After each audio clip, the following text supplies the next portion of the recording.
وكذلك الكون مبدوء بالإله.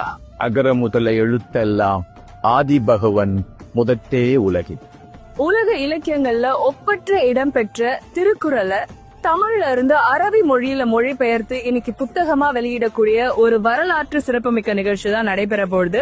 Sharjah புத்தக கண்காட்சியினுடைய மைய பகுதியில சர்வதேச படைப்பாளிகள் இருந்து கையெழுத்திடக்கூடிய ஒரு நிகழ்வுல ஒரு அரங்குல ஒரு தமிழனாக நின்று கையெழுத்திட்டு திருக்குறளை அரபு மக்களுக்கு கொடுப்பது அப்படிங்கிறது அவ்வளவு எளிதான காரியம் அல்ல. இந்த திருக்குறள் அரபு மொழியாக்க நூலுக்கு அணிந்துரை கொடுத்ததே குவைத்தில் இருக்கக்கூடிய ஒரு புகழ்பெற்ற கவிஞர் அப்படிங்கிறது நம்ம குறிப்பிட்டு சொல்ல வேண்டிய ஒரு விஷயம். ஒரு 3 கவிஞர்கள் இரவு பகலாக அதை வாசித்து அவங்க வியந்து என்னங்க இவ்வளவு அற்புதமான ஒரு இலக்கியமா இருக்குது, 2000 வருஷம்ங்கிறீங்க, இவ்வளவு தாமதமா எங்கிட்ட கொண்டு கொடுத்துருக்கீங்க, உடனேயே இந்த மாநாட்டிலேயே இந்த திருக்குறள் அரங்கேற்றம் நடந்தே ஆகணும் அப்படிங்கிற ஒரு மகிழ்ச்சியை சொல்லி அரபு மண்ணில் அரங்கேற்றம் செய்யப்பட்ட முதல் இந்திய இலக்கியம் திருக்குறள் அப்படிங்கிற பெருமை அந்த நிகழ்வின் மூலமாக அது அமைந்தது.